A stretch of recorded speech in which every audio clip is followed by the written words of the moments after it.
Halo Sobat Bau Bawang, kembali lagi di channel Anime Gepeng. Pada kesempatan kali ini, Mimin akan membahas tentang Kekkei Genkai dalam semesta Naruto Boruto. Dikutip dari Narutopedia, Kekkei Genkai atau yang secara harfiah disebut sebagai batas garis keturunan adalah suatu DNA khusus yang memungkinkan pengguna menggunakan teknik yang unik. Kebanyakan Kekkei Genkai diturunkan secara murni antar generasi dalam sebuah klan, seperti Byakugan milik klan Hyuga, atau Mata Sharingan milik klan Uchiha. Namun ada juga Kekkei Genkai hasil ciptaan seperti penggabungan dua jenis cakra hingga menghasilkan satu cakra baru. Berikut adalah 9 jenis Kekkei Genkai hasil penggabungan dua jenis cakra. Yang pertama ada Kekkei Genkai elemen kayu atau Mokuton. Untuk menghasilkan elemen kayu dibutuhkan penggabungan antara elemen tanah dan air. Kapten Yamato adalah saksi hidupnya, di mana ketika Naruto berlatih Rasen Shuriken, Yamato berkata kalau Mokuton miliknya adalah gabungan dari elemen air dan juga tanah. Selain Kapten Yamato ada beberapa karakter lainnya yang diperlihatkan menggunakan elemen kayu, seperti Hashirama Senju, Asura Otsutsuki, Madara Uchiha, lalu tidak ketinggalan ada Mugi Kazamatsuri. Nama Mugi sepertinya menjadi kejutan dan banyak yang bertanya-tanya, apakah Mugi beneran bisa menggunakan Mokuton? Namun dalam manga Boruto volume 4, jawaban terkait pertanyaan tersebut akhirnya terungkap. Mugi bisa menggunakan elemen kayu dan mahir dalam beberapa teknik Mokuton, seperti Mokuton Ryokusoku no Jutsu dan juga Mokuton Somoku Kekkai. Elemen ledakan adalah Kekkei Genkai yang kedua. Untuk menciptakan elemen ledakan atau Bakuton, dibutuhkan gabungan antara elemen tanah dan petir. Shinobi dari Iwagakure dikatakan mahir dalam teknik ini mengingat mereka sudah punya satu pakem elemen dasar, yaitu elemen tanah, dan Shinobi Iwagakure yang diketahui bisa menggunakan elemen ledakan adalah Deidara, Gari, dan juga Sekiei. Untuk Deidara dan Gari sepertinya sudah sangat familiar di kalangan penggemar. Sedangkan untuk Sekiei, dirinya adalah karakter yang muncul dalam anime Boruto dan merupakan seorang manusia buatan. Kekkei Genkai yang ketiga yaitu elemen es atau Hyoton. Untuk menghasilkan elemen ini diperlukan penggabungan antara elemen air dan elemen angin. Haku adalah karakter yang paling diingat jika sudah membahas seputar elemen es. Haku sendiri berasal dari klan Yuki yang merupakan klan asli dari Kirigakure. Klan Yuki dikatakan sangat mahir dalam menggunakan elemen es dan karena keahliannya ini, mereka sering dianiaya hingga membuat mereka memutuskan untuk bersembunyi. Selain Haku, ada beberapa karakter lainnya yang bisa menggunakan Hyoton, seperti Hakuhyo, Rahyo, serta ada nama Ryogi. Hakuhyo dan Rahyo adalah dua karakter yang muncul dalam novel Kakashi Hiden, sedangkan untuk Ryogi, dirinya muncul dalam anime Boruto episode 43. Elemen lava adalah Kekkei Genkai keempat. Untuk dapat menghasilkan elemen lava atau Hyoton diperlukan penggabungan dua elemen yaitu api dan tanah. Tidak seperti Kekkei Genkai lainnya yang wujud elemennya stagnan, elemen lava mempunyai wujud yang berbeda-beda tergantung dari siapa penggunanya.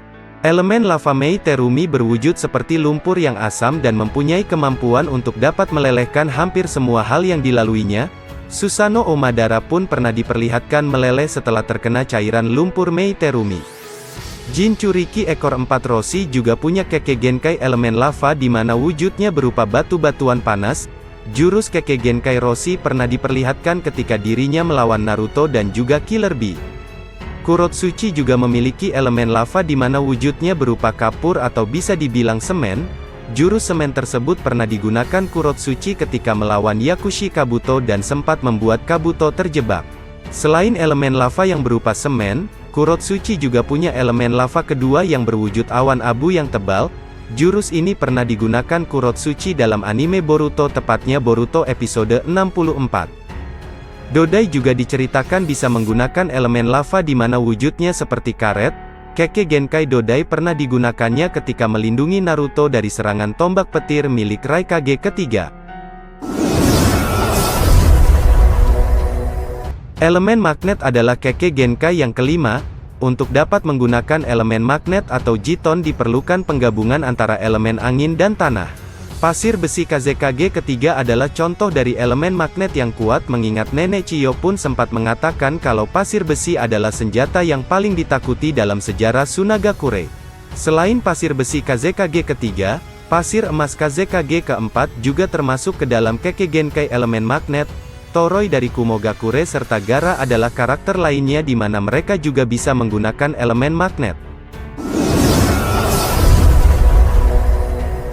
Kekkei Genkai ke-6 ada elemen hangus atau bahasa Jepangnya Sakuton. Untuk menciptakan elemen ini dibutuhkan gabungan antara elemen api dan angin. Pakura dari Sunagakure adalah satu-satunya karakter yang diketahui bisa menggunakan Sakuton dan karena elemen hangus inilah, Pakura dijuluki Sakuton no Pakura. Naruto dan Sasuke sebenarnya pernah menciptakan elemen hangus versi mereka sendiri yaitu ketika menggabungkan Rasengan dan Amaterasu, namun mereka tidak masuk hitungan karena elemen hangusnya bukan ciptaan secara individu. Elemen badai adalah Kekkei Genkai selanjutnya atau Kekkei Genkai ke-7. Untuk menciptakan elemen badai atau ranton diperlukan penggabungan antara elemen petir dan air. Darui dari Kumogakure sering menggunakan elemen badainya saat Perang Dunia Shinobi keempat. Madara yang telah berubah menjadi Jinchuriki Kyuubi pun pernah menggunakan ranton, bedanya ranton milik Madara digabungkan dengan cakra Senjutsu. Hiruko adalah karakter lainnya yang diceritakan bisa menggunakan elemen badai, bahkan lebih hebatnya lagi, elemen badai milik Hiruko selain bisa digunakan untuk melukai lawannya, ternyata juga bisa digunakan untuk menguras cakra lawan. Kekkei Genkai yang ke-8 ada elemen uap. Untuk menggunakan elemen ini butuh gabungan dua elemen dasar yaitu elemen air dan api. Mei Terumi adalah karakter yang bisa menggunakan elemen uap, dirinya dapat menciptakan uap awan kabut lewat mulutnya. Kabut ini sangat asam banget sehingga mampu melelehkan tubuh serta penghalang berbasis cakra. Susanoo Sasuke pernah menjadi korban elemen uap Mei Terumi mengingat tulang-tulang Susanoo terlihat meleleh. Jinchuriki ekor 5 bernama Han juga pernah diperlihatkan menggunakan Kekkei Genkai elemen uap. Jurus ini diadopsi dirinya dari monster Biju Kokuo di mana Kokuo sering diperlihatkan menggunakan Kekkei Genkai ini. Futsu adalah karakter selanjutnya yang diperlihatkan bisa menggunakan elemen uap. Meskipun punya elemen yang GG namun karakter ini jarang disorot karena dirinya cuma muncul dalam novel Sasuke Hiden. Elemen lumpur adalah Kekkei Genkai yang selanjutnya atau yang nomor 9. Meskipun berwujud lumpur, namun elemen ini berbeda dengan elemen lumpur milik Mei Terumi sebelumnya. Elemen lumpur Mei Terumi aslinya adalah elemen lava yang memerlukan gabungan antara elemen api dan tanah.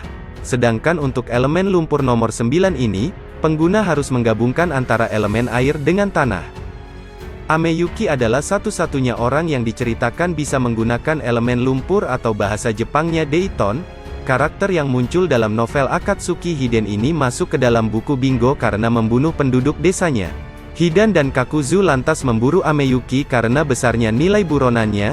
Mereka sempat kewalahan dengan elemen lumpur milik Ameyuki karena setiap kali Hidan menggambar simbol Dewa Jashin di tanah, Ameyuki menutupinya dengan lumpur. Hidan kemudian memutuskan untuk melakukan ritualnya dengan menggambar di pohon mengingat Ameyuki cuma bisa mengubah tanah menjadi lumpur.